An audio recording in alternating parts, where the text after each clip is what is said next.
ఈరోజు మన పార్టీలోకి కాదు రావడం, ఈరోజు మన కుటుంబ సభ్యుడిగా, మనలోకి ఒకటిగా, మనలో ఒకటిగా, మన దగ్గరికి మన కుటుంబ సభ్యుడిగా వచ్చాడు. శ్రీను భవిష్యత్తు నా మీద నమ్మకం ఉంచి నా చేతుల్లో పెట్టాడు. శ్రీనుకు అన్ని రకాలుగా న్యాయమే చేస్తాను, మంచే చేస్తాను అని ఈ సందర్భంగా అందరి సమక్షంలో కూడా చెప్తా ఉన్నాను.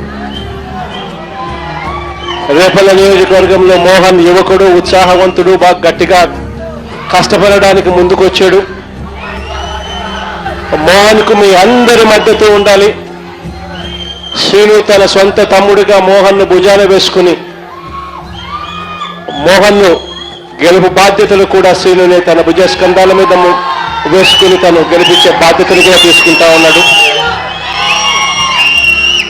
శ్రీను చేసే ఈ మంచిని జగన్ అన్నిటికీ మనవడు.